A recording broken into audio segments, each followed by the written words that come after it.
Good morning, everybody. My name is Dave Finale, and this is Real Estate Talk TGIF. I am so excited. This is episode 338. You may not see it every week, but I'm excited like this every week, over 6 years or so doing this. Episode 338, 334 weeks in a row. I am so happy to have Shayla Gifford on. Shayla is a loan officer, but a whole lot more from out in Reno, Nevada, who had the pleasure of meeting her out at an event out her way. Good morning, Shayla. Good morning, Dave. Happy to be here. I'm so excited. And it's earlier for you than it is for us here on the East Coast, 11 here, 8 there. We're going to get started, but first, the intro video. Hit it, Nelson. Real estate agents, are you looking to acquire clients consistently to grow your business and income for a great lifestyle? Well, this is Dave Finale, and I'm here to bring you the Real Estate Skill Builder broadcast, Real Estate Talk TGIF, brought to you by Real Estate Skill Builder and the Modern Agent team. Good morning, everybody. Again, I promise a new intro video next week. It is all prepared. Just got to do the voiceover. And we are Real Estate Skill Builder powered with Align Real Estate Solutions. We are in Chicago, New Jersey, North Carolina, Florida, and Baltimore, Maryland. We are the number one team that has the most adoption of our systems and processes in the country. We're a top 10 team in eXp Realty. But anyway, enough about me. It's all about Shayla today. And Shayla, I'm just going to read a little thing that we wrote about you. Right. If I can bring it up, it's a dynamic leader in the mortgage industry with over 20 years of experience. VP of Sales, District Manager, Senior Loan Officer at Guild Mortgage, has driven over $1.5 billion in sales, helped more than 6,000 families achieve home ownership. Top 1%, top women in the top women originators. Shayla is recognized for innovation and drive. You also have founded Catalyst Coaching, where you empower loan officers to reach new levels of success. And we want to talk about all of this fun stuff. But before we get to that, I have a question. And the question is really simple. And I will tell you before I ask the question that 90% of the people do get it wrong. So I wanted to ask you first to hopefully, you can be that 10%. What does TGIF stand for? Thank God it's Friday. You're so close. You're so close. It's thank God it's finale. I mean, it's I figured. Oh. It's okay though. But anyway, here we are. We're here to have some fun, talk about a lot of stuff. And I love knowing people's journeys, how they got to where they are today, because a lot of agents and loan officers and people in as entrepreneurs will see someone like you or myself or other people that have done very, very well. And it's, shit, they've been doing this for years. They didn't have any trouble. They just soared. And they don't see the little bullshit that we had to go through, the losses, the gains, the losses, and how hard persistence and consistency kept us going. Because as you know, consistency is undefeated. So if you would, tell me your story. How are you where you are? You are one of the most passionate people I have met, and it's like exciting to me. Thank you, Dave. Well, I'm 43 years old. I've been in the mortgage industry for 20 years this year. I got started after dropping out of college and spending 4 years in network marketing. So everybody in my family, as you can imagine, was not super thrilled that I had an academic scholarship and was going to be the first person to get a college degree. And after 1 year was like, I want to get out in the world and make shit happen and go build something, and was attracted to the people in network marketing that were talking about freedom and flexibility and owning and building something.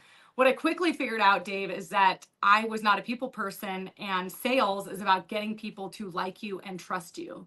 And so I was miserable in the beginning, but I am stubborn and super competitive and just found it as a new challenge. And this is at 18 years old. I started having to understand people and how they function and why they think, and how do you get people to like you and to trust you. And so my first 4 years were really formative in the fact that I, it was hard. I was cold calling people out of the white pages. I was going around at night at apartment complexes and putting flyers on people's windshields. I was working 7 days a week at a restaurant just to pay my bills so that I could live the dream during the day. And every day I was wearing a suit and pitching this pyramid deal, driving a Mercedes. Yet what behind closed doors looks like is I was very broke. I was living on an air mattress. I had 4 or 5 people in one apartment, always at a time. So I get involved in the mortgage industry at 23, and I've got some leadership experience. I've got sales experience. I've got resilience, and I've dealt with a extreme amount of rejection. And I just fall in love with the mortgage industry because I felt like this is a real career where we solve real problems, change people's lives, and it's unlimited. It doesn't matter where you came from or what your resume says or what degrees you have or who's your daddy or who like it literally is an industry that rewards you on your ability to hustle and be resourceful and to grow and learn. And it's just been a remarkable journey for me. So those first 6 years of my career, I was scared all the time. I didn't know where my next deal was going to come from. I felt like people were looking at me like, you're a baby. How can I trust you with this massive transaction? And so I really was scrambling all the time. I was like that duck on the water with my feet underneath me, rolling. I take calls all hours of the day and night. I never stopped working. And while I had success, I wasn't really doing anything methodically. I wasn't Right. well thought out. I was Right. just trying to survive. And then I had a clear distinction point of a big change, and this was back in 2009 and 10, where all of a sudden I found myself without a company. My boss had been fired. I'd been the number 1 loan officer in the country at that time for the company I worked for, and all of a sudden my branch got shut down. And so I really had to ask myself, I was newly married. My husband is so incredibly cool, and we love to have fun together. He doesn't miss a powder day or glassy water on the lake. And here I am, a complete workaholic, freakazoid. And I'm going, I better rein this in. I better find a way to make this career sustainable, because the way I'm going now is not sustainable. And growing up, my parents went through divorce. They were self-employed. I saw them work a bazillion hours forever. And I didn't want to live that way. And so when I got into coaching and switched companies, this is now 15 years ago. And all of a sudden it was like, here's a process, just like what you said. Here's a system and a process to do what you do. And oh, by the way, he's made $1 million. She's made 700,000. I'm going, what? And then it's like, okay, well, if they could do it, I could do it. And I started remodeling the way that I was working, upgrading my mindset, implementing processes, being held accountable, writing clear business plans and goals. And my life and business exploded from that point on, to the point that, I built a branch that in our height did $1.6 billion. Of course, that was COVID, but we did over $1 billion as a group 5 years in a row. And, and that just came because I figured out a plan and a process, and I wanted to duplicate that in others. I felt so lucky to be able to have been transformed that I wanted to teach other people how to break through and how to win at new levels and how to build wealth and how to build a team and how to get life balance. And so that's what I've been doing for 15 years, Dave. I've been obsessively passionate about helping people break through and win in the mortgage industry. So I want to break some of it down, if that's okay, because there's paths along the way that you hit and milestones, good and bad, that we all hit, right? So one of the things when we spoke the other day, we talked about the thing that changed you was getting a coach, right? You hit a plateau, early success, and you said it. You were working really long hours. You were working anything, anytime, and I want you to talk about this next sentence I'm going to say is you were reactionary rather than proactive, right? Talk to me about what the reactionary part was and how you were able to change over to being proactive rather than reactive. Two stories might resonate. First, my very first website video, which you can still go to my YouTube channel and scroll all the way down to my earliest videos, and you'll see the 2009 Shayla Gifford video, which I literally said, listen, I will always answer the phone. I'll always respond immediately. I'll always, have your back. So that is what I was prideful of. I also didn't trust anybody else. I was definitely a control freak. Nobody could do it as fast or as good as me. Right. So for literally years, I would be in my office. I never left my office because I believed that the reason people worked with me is because I was fast and responsive and easy to work with. And I literally would have two phones to my ear. I would have my desk phone calling the underwriter, clearing conditions, because I've got to push everything through at rapid pace. And then I'd have my cell phone on the other ear, like calling a customer, or calling out a condition, or calling an appraiser. I mean, to the point that I had, definitely neck problems. Yeah. One time I got sick and I wasn't around my phone for like 6 hours. Like I just literally middle of the day had to just surrender to the couch. And one of my realtor partners was so concerned because for 6 hours I hadn't responded. She literally went to the phone book and looked under my maiden name and started calling all the Stitzers in the phone book. Holy She shit. got my grandfather, who I'm not even really in close relationship to, and said, "Hey, I work with Shayla. She's not responding. I'm highly concerned." My grandfather called my dad, who was at a college basketball game. My dad called somebody else just because for 6 hours I was away from my phone. I had trained my clients and my partners that I was so reactive, that's how much space I didn't have in my life. And that I couldn't believe it. It was like, oh my gosh, why is it like basically an ambulance showing up at my house because I just took a nap away from my house. So yes, a reactive was 100% the case. And it came from fear and it came from scarcity. And it came from, if I don't do this one thing right, or if I make a mistake, I'm going to be found out. They're not going to use me again. They'll speak negatively about me. Right. And it was this fear hamster wheel I was on. So you made the change from being that reactive person, waiting for shit to happen, and you became proactive. The difference being, I'm not going to wait for stuff to happen. I'm going to get shit done. Was there a switch? We know why you did it. How did you do it? Well, first I had to give up a lot of my ways of doing things. And I think that's what's hard for people is that, what we've been doing is quote unquote working to some degree. And we know that the behaviors that got us to a certain level in our business are not going to be the same behaviors that are going to get us to the next level. Because if we had already figured it out, we wouldn't be stuck at the plateau we were on. And that's certainly where I was at. So, I was pretty lucky in the beginning to have the sales skills that I did. And to be broke and hungry. I went out and made $100,000 my first 6 months. I made like 180 my second year. I'm 24. By 25, I'm making $300,000 a year. But then I was stuck. And so when I went to my first conference in the mortgage industry, and I was like, wait a minute, like there's loan officers that make $1 million. Like what? Like I didn't even think that was possible because I literally was maxing out my effort, my enthusiasm, my brain power. Every day I was maxing out and I was stuck. And I remember my husband saying to me, you're doing this the wrong way. And this was on Sunday after I left a powder day, like perfect blue skies. We're skiing powder at Homewood overlooking the lake. And by 11, I'm like, I got to go to the office on a Sunday.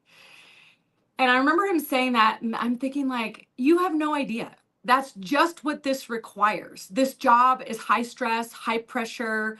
I'm good at that. I'm made for this. I have no college degree yet. I'm making $300,000. I'm 26. Like, how could it be any better than this? And so when I met somebody who was way further ahead and essentially figured out like, it's not that he's working triple the hours. We all have 24 hours a day, 7 days a week. Like nobody gets a bonus. Right. So it's what is he doing in those hours? What are the things that he's saying? What is the way that he's organizing his time? And I just became wildly curious and was like, okay, I've been doing it my way and I've gotten to a level, which is great. I'm grateful for it, but I want growth. I'm frustrated that I'm stuck And so I was willing, Dave, to be open-minded, to listen, to be coachable, and to do stuff that didn't quite make sense to me. But I thought, okay, well, if he has what I want, I'm just going to do what he does to get what he's got. And so that, I think, is the big thing, is just a mindset piece. What did I specifically do? I really focused on making this transition from being transactional to being relational.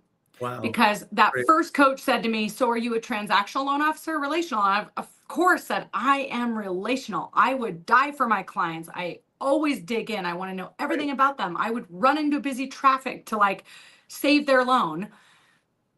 They said, okay, well, go look at your results. How many loans have you closed this year? And I closed about 228 loans, no processor, no assistant, all by myself. I had everything memorized in my head. And they said, how many people, referral partners, do you have that have referred you at least 4 closed transactions this year? Like, they're consistently doing 1 a quarter with you. And so in my head, I was like, I don't know, it's got to be like 15. I mean, I'm always on the phone. I'm always like all over the reacting, all this place. And I did 220 loans. Like, where did that come from? Well, when I went and actually looked, there was only 6 referral partners that I had that referred me consistently. So everything else was a shotgun approach. I was definitely transactional. I was waking up every day going, where's my next deal? Where's my next deal? Where's my next deal? And that's that fear scarcity hamster wheel. And so the change happened when I talked to my mentor. He said, well, look, I made $1 million because I focus on building win-win partnerships. I build relationships where I'm helping their business grow. They're helping my business grow. And I have 15 partners that send me 4 deals or more per year. And I'm integral in their life and they're integral in mine. And I thought, okay, 15. I'm at 6. I got to get to 15. So then how and where do I meet these people? What are the questions that I ask, and how do I be that valuable partner? How do I shift up the way I'm spending my time so that I can go out and meet these new people and bring new partners into my business? And then, of course, deliver at the office. So whatever promises I'm making, I'm keeping, because so many people go out and they can talk a big talk, but then they turn around and drop the ball.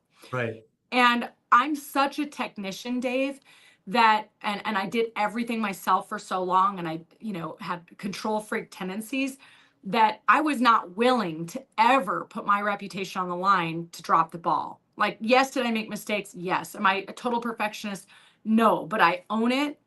And I just tell people the truth and do what I say I'm going to do. So I was worried about scaling and having more promises and then not, doing that. And he's like, yeah, no problem. You hire somebody that does this specific thing, and you give them a checklist, and you tell them exactly why and how to do what they do. And when people screw up, because they inevitably will, you go back to the checklist and you retrain and retrain.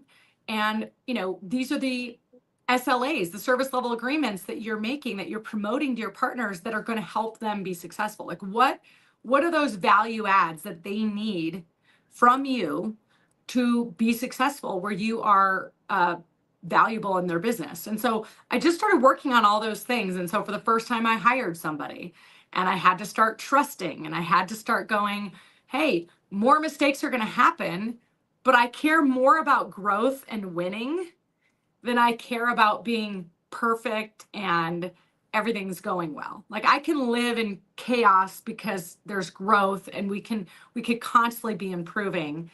And so it's just some of those shifts that change it. And within 2 years, Dave, I made $1 million.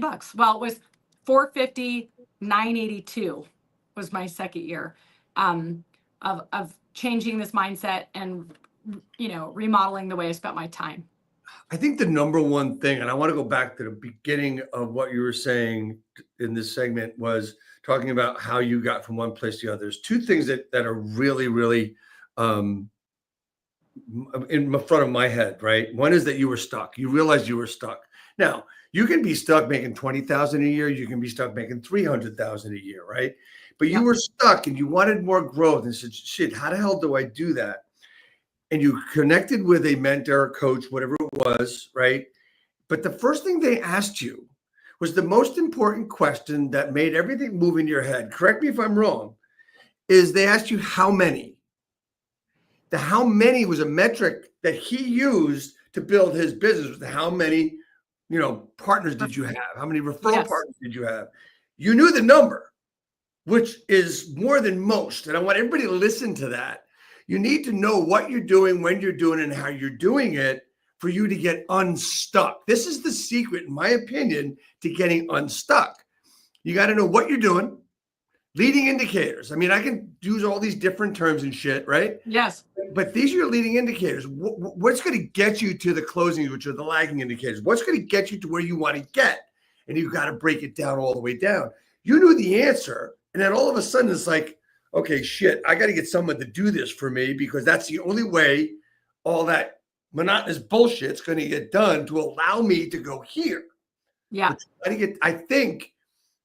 don't think you have to be stuck to get there. I think you have to make a realization of knowing what you're doing. Would you agree with all this stuff I just said? Yes. And I will tell you, when the mentor first asked me that, I did not know my numbers. I was living in total reactionary chaos and just believed that if I do a really, really, really good job on every phone call and at every transaction, that organically I will grow. Well, I organically forced my way to a level of growth, and that was it. That's as far as I could get. So it was about refinement and strategy and focus with the time that I had.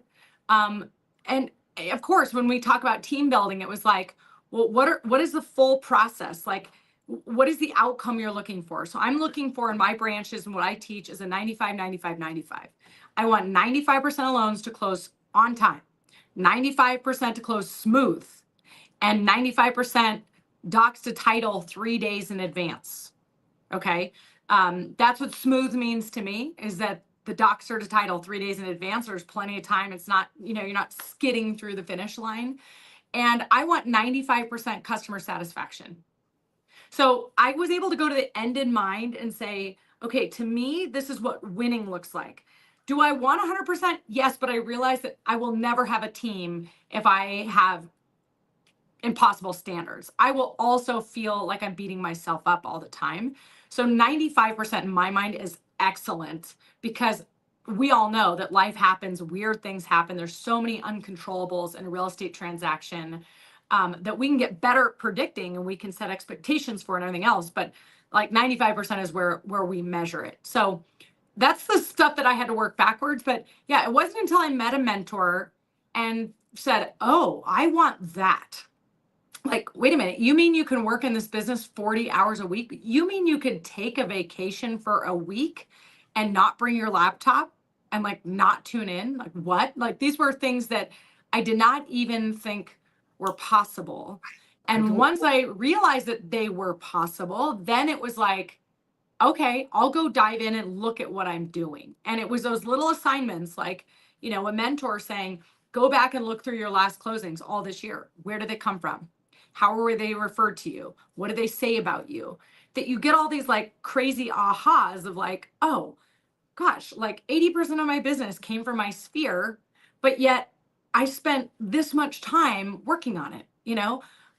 Like only 10% came from these Zillow leads, but yet every day I'm going mad crazy on that particular thing, or open houses, or name the thing. Oh, shit, like, how do I double down on what is actually working? Yes. Spend the time doing that, because that's where the growth is. It's in the strategic refinement.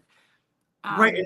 And knowing where your business is coming from, to be able to look at, okay, well, that was 10%. I was spending 80% of my time on that, which is kind of what you were just saying, right? Yes. But I got to ask you one question on something. I only know one person who has bragged to me about going away for 3 weeks and not taking his laptop with him, and that's Suneet Agarwal. Have you done that? Have you ever done that? Well, I moved to Spain. Oh, okay, right. In January 2020, I moved to Spain. Now I joke because I love Suneet. I just tried to like dunk the ball in his ass, but actually I worked the whole time I was there. We lived there for 3 years. It was a family goal and dream of ours to live remote. And but this June actually, I just spent 4 weeks in Europe. And I will tell you, I did work while I was there, but not in the way that you would think. Like what I had realized, Dave, when I was there is like, oh my gosh, I've actually done it. Like I have a self-managing company. I have a real sales leader. I have a real operations leader. I have a real business manager and financial manager. I have like, I have this stuff built with these leaders that are owning what they own. I didn't get on a single team meeting. I didn't get on a Gifford team meeting. I got a nothing that was relative to running my business. What I did is I worked on creating something new. So for the entire month, my brain was in this like creative, expansive place. And this is where Catalyst was birthed, was as I'm like riding my bike through Amsterdam and I'm, on these Greek islands and I'm doing 75 hard and I'm like, doing my second workout at 10 p.m. at night and I'm listening to podcasts, I'm reading and I'm journaling and I'm thinking and of course I did also connect with some recruits while I was away because I've really been in growth mode. But this is totally different than I have to work. My business is going to fall apart. If I don't respond to this client in the next 5 minutes, then blah, blah, blah, blah, blah. That was the old Shayla. It's incredibly freeing to do the work, to empower the people, to have the systems and processes to do that. Because I came back, of course, way better and our business will grow tremendously more because I took that space. Yeah, it's very interesting. You mentioned Europe in June because I was there as well. And I did this broadcast from Paris and from Italy. So, I mean, it was just like, it was just a lot of fun doing that. And I was able to open my mind. I did a lot of content there, did a lot of content creation. It was fun. It was freeing. And that's one thing that a lot of people have a goal to get toward. Now I want to break that down too, and something I just before this broadcast I do a session called Planning and Prep for agents in a line, and I always ask, tell me about your schedule, right? Yeah. So there's so many things, and you had said focus on the things that you had to focus on, the things where you want to go to. What's the outcome going to be? And I believe one of the things we got to do is break it down into the nitty gritty and go into the time usage on a daily basis. We talked about this the other day, time blocking. Is it more time blocking or is it action blocking for you? Well, I think it starts, like you said, with the end goal in mind, which is, okay, in 2010, I closed $28 million in volume. In 2011, I think, my goal was like, and I'm going back to like when I started with coaching, because I think this is like when I very first got all these concepts in my head. And, my goal at the time was to just make more money than the year before. Like I was on a call with somebody the other day and they're like, they're stuck in this whole comparison mode. I was on with a girl and she's like, well, it's my first year. I was a teacher. I'm 35. I don't feel like I'm worthy to coach with you yet. And I'm like, that shit drives me crazy. But I'm like, so when are you worthy? Like what is some magical number in your head? Right. She's done about $6 million worth of volume, which means she successfully helped 15 families. And every family is complex and unique. And you're learning so many things to like successfully get to the finish line. Like that's an incredible achievement. And so what I told her is like, I just want to do one better than I did last week. If I was able to see 10 people last week and have effective, powerful conversations, if I was able to ask 2 people the closing question, can I be your loan officer?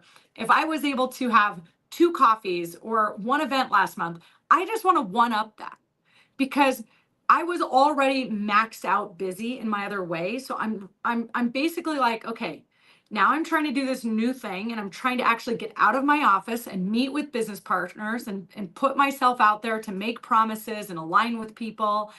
And I have to just figure out how to do one more. If I closed 8 loans this month, I want to close 9 next month. If I closed 28 million in volume, I just want to beat that, right? So other people might say that in their mind they wanted to double. I never did, but I went 28 million, 40 million, 80 million, 96, 130 so much of that also depends on market conditions. Like as I started getting coached, the market also helped me a lot, right? It's kind of cool how that works out. So what can you control? It's your attitude and effort. So I just had to look at myself in the mirror every day and say, am I bringing my best attitude? Am I staying open? Am I coachable? Am I having self-awareness? Am I tracking what I'm doing? What Right. is the action I'm taking? And can I take more refined action? When I have a phone call, was I just kind of surface level, or did I go somewhere? Did I ask the questions that left somebody with an imprint? Did I wow them? Did I ask for the referral? It's not more time. It's just getting better in all those things. So the time blocking came because I never time blocked either. I never had anything on my calendar. I never even met with my clients face to face because I thought that my value was about being fast and easy, right? Right. So I switched everything when I was like, no, I'm a professional. I'm a high paid professional. I'm a highly referred professional. And so people are going to come into my beautiful office. I'm going to have the thing orchestrated. They're going to have a menu when they sit in the lobby with drinks and snacks. I'm going to have this presentation when they come to my office of asking, building rapport. I'm going to overcome their fears. They're going to watch me work and bang on my computer, and they're going to be like, wow, this chick knows what she's doing. I'm going to edify their real estate agent. I'm going to help focus their efforts and create urgency. And then I'm going to ask them to call that agent and tell them that I killed it and did a great job. And so that was all stuff that I wasn't doing before. But now all of a sudden I'm working the same hours and my results are doubling because I'm going, what is the stuff that really matters, and being fast and easy does not mean you're effective. Right. You're just being Exactly. fast and easy. Exactly. And so, yes, I like what you're saying about planning, and it is taking action. You're either active or productive. And there's a lot of people that walk around the office and they're active. They're walking around. But are they really productive? And at the end of the day, it's how many great conversations do you have and how many meetings did you book? Because everything is a meeting to a meeting to a meeting. That's it in business. Like every professional I've ever hired, my CPA, my financial team, my lawyer, my dentist, we went from meeting to meeting to meeting to meeting. So like that at the end of the day is how I measure my results as a salesperson. All right. So I'm going to ask you another strange question here because it bugs the hell out of me. I've been in business a long time, and I had my own brokerage, and it was one of the franchise brokerages. Because I might say something bad about franchise in a second. I'm not going to name the name. Everybody who knows me knows who it is. Do you think there's a big disconnect or a big difference between the way old brokerages, talking about real estate agents now in your experience, because you're outside of that business, you're in the business, but you're outside of the actual business of the real estate agent. Do you think there's a difference between that brokerage style and newer brokerage styles? Like, for instance, I'm not a broker anymore and I do this, and I run events and I do things for others. You run your own events, right? Yeah. You do your own thing. You're not a big Bank of America or Wells Fargo. You're not one of those. Doesn't matter what company you're with. You personally, you're running your own events, growing your own brand, as it were. Is there a disconnect when you might be stuck in one of those situations? What I would say, Dave, is that leadership matters. That's the key. Like I've met super dynamic, give a damn, engaged, loving leaders that work at Assist-A-Cell or at Remax or at EXP or at Real. I mean, but I've also met people that go, well, I'm the boss and look at my title on the door. And so you should just respect me and do what I say. Or, I sign the lease around here, so I'm entitled to people working here. Right. And that doesn't work. No, and I think that's my point. I think that's my point. I know what you meant. But what I think people need to realize is that when it comes to alignment, it's alignment with people who have what you want, who vibrate at a level of energy, enthusiasm, and goals and values that align with you. that's where magic happens. And, you know, one of the keys to my success from going from literally when I started at Guild Mortgage in 2009, Dave, it was just me. Okay. I had worked at 2 other mortgage companies. One I would call was like a ghetto bank. Okay. They were a correspondent lender out of Vegas. It was ghetto. The second was I went and worked for a bank because you pendulum. I went from here all the way over here. Well, I was number 1 in that freaking company, and they were that fast to come and close my branch. And I felt like a number on a spreadsheet. And so I'd experienced both sides, and I'm going, okay, if I'm going to stay in this industry, because there's a lot of cheesy, crooked, dishonest people in every industry. My parents come from construction. There are noble, incredible contractors, and then there's everyone else. Yep. And it's the same with our industry. Yep. And so I was so careful about who I chose to align with for my mortgage career, because I literally was so disillusioned and had such distrust about the people around me. I'm like, these people are all douchebags. They're all crooked. Nobody actually gives a damn about me, about Shayla and the sacrifice I'm making. And if I'm gonna stay in this, I want to work with people I respect. Hell yeah. I want to work with people that I want to hang out in the world with. I want to go travel with, that I respect them for the man or woman they are in the world and the change that they want to bring forward and the way that their marriages look and their family dynamics. And like, I want to respect the whole person and be with that. So I took 6 weeks. So in September of 2009, Flagstar closed the branch. I had 31 loans, 31 active escrows. Remember, I had no processor, no assistant. I was doing everything myself.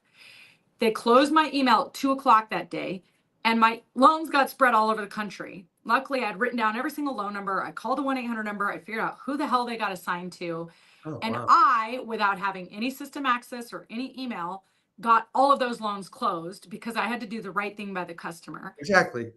And I spent 6 weeks interviewing companies. And what I was doing is 2 things. I was looking at the appetite of the company. Like, do you really want to make loans? Are you in the business of making common sense decisions and supporting the salesperson? Are you a sales focused company? Because I had really felt like I was just a cog in somebody's wheel before. And without salespeople, we are the lifeblood of an organization. You don't need anyone else if we can't bring in sales through the door, right? So, and then leadership. Are these people genuine, honest, committed, intelligent, trustworthy? You know, would I respect being around them? And anyway, after interviewing 9 mortgage companies and taking 6 weeks, and my phone's ringing, and I don't even have my license hung anywhere. It was the weirdest time. I chose Guild Mortgage, and I've now been here 15 years. And I think the reason why is because I've continually respected the people I work with. I've had unlimited growth opportunity. I've been able to be entrepreneurial. I've felt appreciated, and I've been allowed to be me, to be uniquely and authentically me. And my people have felt that way too. We've Right. been able to do that. So, good question. Old school is just, I'm your boss and you got to pay me. New school is, I care about adding value every day.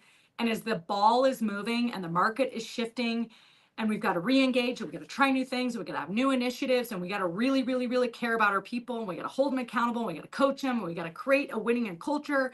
That's a leader worth following in today's environment. So that is just everything that really defines why I am where and what I'm doing now myself. This broadcast aside, real estate skill builder aside, you know, I grew up in that franchise system, and it got to the point where, you know, me and the people didn't align, right? And that was really important as far as being able to help people, because that's really all I really want to do. And the basis for this broadcast, Shayla, is really simple. What can I do? What have been my struggles that I can relate to agents I work with, newer agents, stock agents, agents that want to scale? And you know what? Close to 7 years, or I guess 7 years after I walked away from my business, you know, I was was honored to be asked to be associated with this group called the Line, and I have a team leader. His job is to love on the agents. That's his job, right?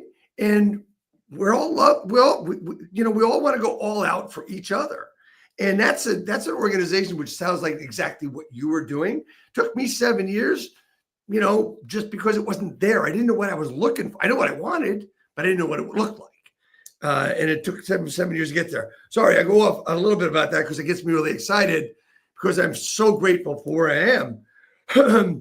One of the things you talked about, I spend a lot of time when people come on my broadcast on their social media to learn a little bit more about them aside from our conversations.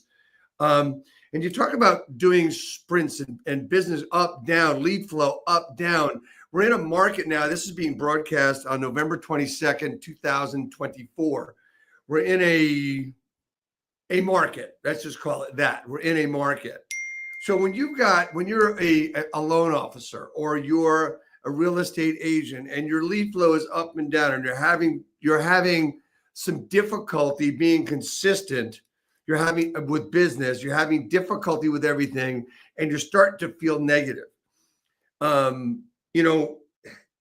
do you do? I mean, this is a question that will probably help a lot of people with how you answer it. Okay, well, first, this is a mind game, and we are emotional beings that occasionally think. So, in order to be fantastic in sales, you've got to be enthusiastic. And you've got to be genuinely excited to help people. And you've got to be really genuine about caring for people and their result. You can have, I love Zig Ziglar's line. It's like defines my life in business, that you can have whatever you want in life if you help enough people get what they want in life. Well, you've got to have that energy and that enthusiasm to get to people and say, I want to help you. Your goal isn't impossible. We can make this happen.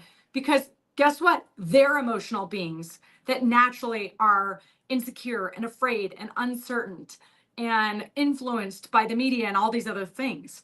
So the first and foremost thing is checking in on yourself and going, how's my energy? Like, Dave, you've met me, you've seen me on stage, you brought me here, and you knew what you were going to get with Shayla today because this is how I operate all the freaking time. Is it that I feel this way all the time? No, it's a choice. It's a choice to say, if I'm going to leave the couch, I'm going to be all in. I'm going to throw it all out there. I'm going to put my heart on the line for people and be my best. If I'm running a sales call on Monday, I bring it. I hype myself up. I got to figure out a way to get in the peak performance state. Otherwise, you're just wasting your time and you're sucking up air, and it's not fair to anybody to show up down and out or sucking. It just doesn't work. So you've got to figure out how to get in your power zone of feeling good and feeling enthusiastic. And often that is, what is the story you're telling yourself? Like, is it an abundant story? Is there enough business out there to get? Do you have something to give and serve? Do you really believe that you can help somebody overcome their problem? Like, you've got to believe in you and the market and that it's there and possible for you, because it's already hard enough. If you don't believe that, you're going to see evidence everywhere of why the market sucks and why the rates are too high and nobody's going to do anything. And that's the mental game part of it, right? That you start having these thoughts. It affects your emotional energy. You show up out of alignment. You say you want to help somebody, but people can feel that you have hesitation. They can feel that you're not really sure it's the right time to buy or that you're right for the job. You go to a listing appointment, you compete with 3 other people, and they can just tell that there's that resistance and hesitation there, versus this full on, I'm in alignment. I care about you. I want the job. We can make this happen. Let's go. Now, so many people are waiting to feel that way, Dave, until they've closed $30 million in volume and they've said, I'm the shit. Now I'll walk in with my head held high. Now I'll give you my A+ energy because I have the plaques and the bank account to prove it. That doesn't work that way. You have to be eager, grateful, focused, enthusiastic first to then earn the trust and get the accolades to then Right. further cement your ego if you want to do it that way. But like, Right. I see people all the time that have accomplished huge things and climbed many mountains, and now their energy sucks. They're not people I want to be around. So it's a constant coming back into alignment of how do I feel good. Yesterday, I'm doing a workout with my trainer. She's in Spain. She gets on Zoom. I've got this huge TV, and we work out in my workout room. And my daughter comes in. My husband's been out of town, and Gemma had just gotten her braces tightened 2 days ago. She's 13. That hurts. And she's like, Mom, I can't go to school. My teeth hurt. And I'm like, in this moment of how much compassion do I bring and how much support versus how much do I know you sitting on the couch all day with sore teeth is not going to help you. Like, what do I do here? And also, I'm like trying to be in the middle of a workout. And so I'm like, babe, I really think you need to go to school. Mom, just really, I mean, using every ploy as kids do to not go to school. So I'm like, okay, call daddy. Let's get dad in on this. So dad comes and he's backing me up. Anyway, she's mad because we're making her go to school. So now I just had a lot of energy and stress come in my world. Okay. Which, by the way, that's where I get most of it is from kids. Like, if I'm at work and you say no to me, or I don't want to work with you, or I quit, or you suck, like, that's stress. But kid stress is like this. That's And right. maybe that's just me, but I'm like, ah. So, you know what literally happened is I am fucked up about this because I'm like, oh, like, am I doing the right thing? Should I have let her stay home? Am I being compassionate? Now she's like mad and negative. And I literally had 1/3 of the strength after that. And my trainer was there watching me experience the whole thing, knows my family really well. And she was like, Shayla, just get focused back on the workout. You will move the stress out of you if you get focused on the workout, because if you just quit right now, you're not going to be happy with yourself, blah, blah. First thing I noticed is as she was talking, it wasn't making me feel better because it made me keep thinking about the thing. So I literally was like, okay, I'm going to tune you out a minute. And I was not responding to her. So she quickly figured out, like, I'm just going to shut up and keep making Shayla do her, whatever I was doing, split squats or whatever. And I kept saying to myself, how do I want to feel right now? How do I want to feel right now? How can I feel better right now? What can I do to feel better? And I was coaching myself in my head because I was aware of the fact that I was sucking, that I was so screwed up that I couldn't like engage. I couldn't. And this is a silly example of working out, but it was cool that I could see that I was allowing this stress to completely derail myself. And so I think that that's the key coaching is you have to be enthusiastic, eager, grateful. You got to have confidence in knowing that you're going to give your all to a client. That's all that people can ask of you is that you really, really care and you give it your all. Nobody expects you to know every answer. Nobody expects you to have the perfect, seamless, smooth closing. Nobody expects you to be available 24/7. What they need and desire in a professional is that you actually really give a damn and that you're going to do your best for them. That it's about them. It's not about your paycheck, but it's about them. And so if you can tune into that every single day, you will be on fire and you will have the results and you will have the growth. So true, because that is the secret to getting unstuck. I really truly believe it is. And it took me many, many years to learn it. And if I had learned it, who knows, I still might own my brokerage. I probably may not have walked away, but I failed in that respect. I admit it. I failed in that respect. I was like, shit, this isn't getting any better. I can't get these people to do this, this, and this. I'm bringing the energy, but what am I doing wrong? Right? And instead of saying, what am I doing wrong? Looking for the answer, bringing the energy and going out and bringing in more people, because we all know that recruiting would solve all the problems. I didn't do it. I got to a point where I said, you know what? Fuck it. And, I moved on from there. And I am so grateful for this, I don't know, second chance at it, whatever it is, because I know what it takes. I mean, aligning with the right people, as you said earlier, is really key. they say, I don't know who said it, you are the average of the 5 people you hang out with, right? That's also in your business. If you go to the office and there's somebody there, shopping on Amazon and your boss is like, hanging out and just bullshitting your broker away. I mean, why are you there? Exactly. Why are you there? You need someone like me, someone like you that's got the passion that's going to be there to help you. You might not like what you hear when you ask a question. So just keep asking the question. So maybe you get the answer a different way so that you understand. But please don't ask me the same question 5 different ways. That'll piss me off. But that's beside the point. Well, I think that the important thing is that sometimes you do need a shift and you need a new environment. A lot of it we can control, but sometimes willpower is not enough. And for you, Dave, you might have just felt like you had hit kind of your plateau with it, right? And you kind of said, I did it all. I'm going to put an exclamation point on it. That is super courageous to make a change, right? And I think that that inward exploration of what is it that I really want? How do I want to feel? What do I want it to feel like when I walk in the office? What do I want it to feel like when I call people I work with, when I'm standing on stage, when I'm out to dinner with people that I affiliate with? What do I want? What do I want to feel? And what is it? What does it look like for me, right? And so for you, you're like, I want to be valuable. I want to be making a difference. I want to be making an impact. I want to be working with people that want it. And yes, you probably could have remodeled and been in under whatever roof and whatever. Sure.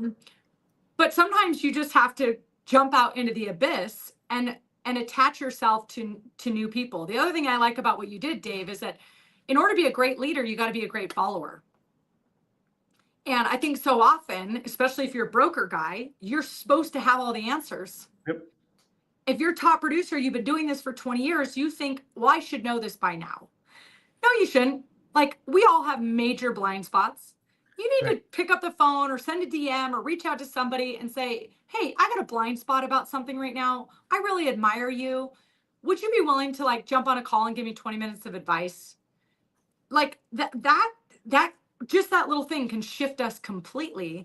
Go join a coaching group, go to a conference, go align with other people where you go, okay, now I'm fresh again and I can be valuable. And then on the daily, tune your mental state by saying, how do I feel good?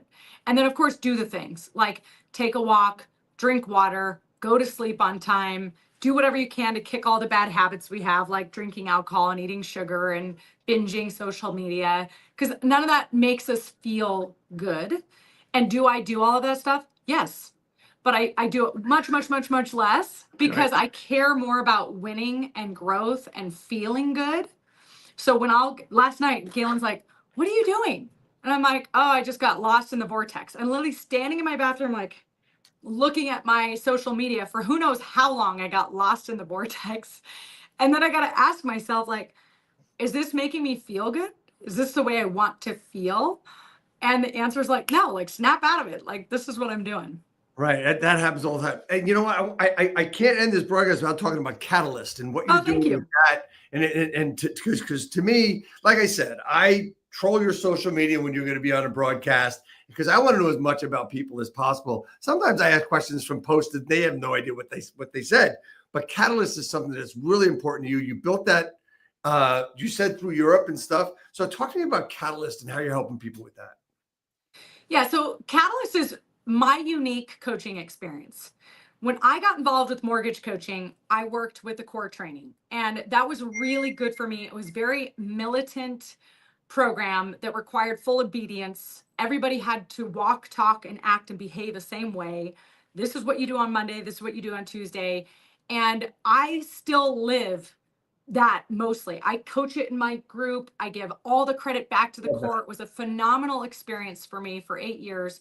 I grew, like I said, from 20 million in production personally to 130 million in production. I got my life back. There was a lot of good things there. But, you know, as I then detoxed from that and graduated and lived in Spain and took time for me, and people kept asking, will you coach me? Will you coach me? Will you coach me? Well, it's like, okay, two things. If you come and work for me, and I'm in your business every day and I see your results and I look at your leads and deals and pre-approvals and your conversion rate and I watch how you're doing your thing, it's really easy for me to get into your business and say, okay, did you make this many calls, whatever. So I do that traditional coaching for my loan officers that work for me. It's how we got to $1 billion with 30 people, really highly productive people. And it's creating an energy and a culture of people that are all doing the work and sharing best practices, and that works. So I just want to be clear that that fundamental coaching and accountability is critical, and I love doing it. What I'm doing with Catalyst is taking some of those fundamentals and we're tracking them through my planner. I just released a Catalyst planner. I'll show it to you. Okay. And the Catalyst planner allows you, to focus on tracking. Like, am I having 5 quality talk-tos every single day? Am I booking live meetings? All that good stuff. But what it also is doing is helping you be multidimensional in your life. Because I love people living a big life. I believe that you can be, do, and have it all. And I think often where we get stuck is like, okay, I've mastered this thing. I've gotten my volume to 10 million or to 80 million or whatever it is, but I'm not experiencing the kind of joy I want to experience. I'm not experiencing the kind of wellness. Like, I've let my body go. You know, I got to the point where I had adrenal fatigue. I never worked out. My muscles were super soft because I was so singularly focused. So what I do in Catalyst is, number one, bring the energy. Because I say, listen, you cannot live a big life if you don't have the right vibe. So you are who you hang around. We're going to be pumped up, enthusiastic. We're going to focus on self-awareness exercises through weekly accountability of, am I eager? Am I grateful? In the planner, I have every Sunday where you get to go through and say, you know, what were my wins last week? Like, you've got to dial that in. The other thing is, I'm going to help you elevate your vision for what you actually want in your life. Because so often we get stuck, Dave, when we've outrun our vision. Yep. That's it. We've accomplished all the goals. We've passed all the levels in the video game. And now we're going, I know I still have way more potential. I'm kind of acting mediocre. I'm not growing and expanding. I've been playing someone else's game, not my game. And I want to up-level my vision. So we do a lot on vision. And then, of course, the accountability is on your habits. Like, are you doing a morning routine? Do you wake up on time? So most of the curriculum is through the planner, and then a live coaching call every Tuesday.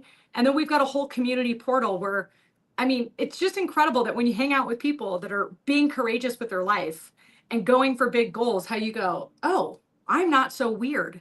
I'm not the only one that has this desire and this belief that I can have it all in my life. And so that's what Catalyst is. It's really a program that people can go out and live big lives in multiple areas. And I do believe that when you work on one area, every other area improves, right? So you work on dialing in your discipline, you're going to be better everywhere. You work on dialing in your energy and your wellness, you're going to be better everywhere. So it's been a really fun experience to help people find a way to get back on fire in their life and clear about what they want, and then discipline to execute.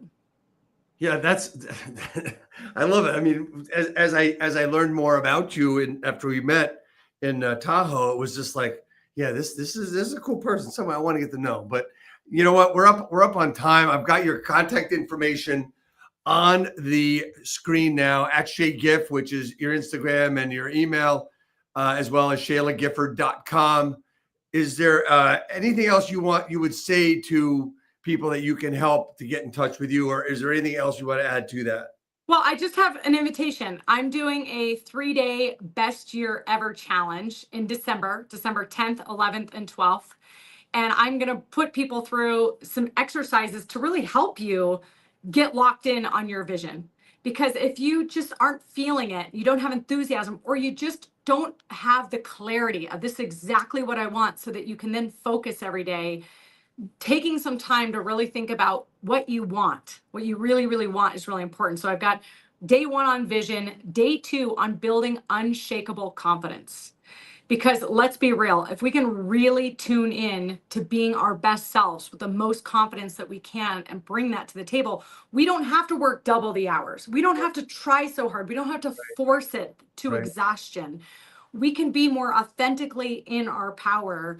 And then the third day is about like, let's keep you powered up with the daily execution on how you're going to have your best year ever. Now that you've decided what you want it to look like, you know how to feel your best. Now let's do execution. So it's an hour and a half, 3 days, the 10th, 11th, and 12th. I will get you the link, Dave, so that you can put it in the show notes for people to register. It's completely free. Do you have that handy right now so I can put it up real quick or no? I do not. I wish I did, but I don't. Okay, no worries, no worries. Just get it to me. We'll post it up. I just have two more things for you. One is a question. How can I help you grow your business?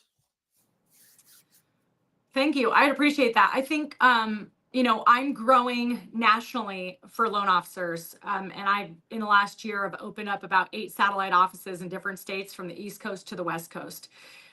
So specifically to your real estate community, any loan officers that you know out there that are hungry, that want that breakthrough, that want a growth, I would love an introduction to them. Whether I can be somebody that comes in and shakes them up and gives them, a quick mentor session, or somebody that they eventually maybe want to come and build with. I'm looking for other leaders and branch managers and people to fit in with my leaders. So I would love referrals to any other badass loan officers, Excellent. Thank you for that. And last but not least, the hat coming out to you. You can probably wear it on that glass lake, but probably not on a powder day. I am jealous of that. I have skied Tahoe once, and I got to try to do it again before it's too late. But I want to thank you so much for being on today. This has been fun. We went longer than we always do. Thank you for that. It's been so much fun. I appreciate it. Next week, we have the Drew Thompson coming on, founder at Consult Drew. He's an AI specialist. He knows his shit. He's a fun guy to talk to, too. Again, everybody, it's Thanksgiving next week. Happy Thanksgiving. Please not only give thanks for what you have, but help others as much as you possibly can. God bless you all. Thank you so much, Shayla. Please stay on for 1 minute as we go off, Shayla, please. Okay. Thank you. Thank you very much.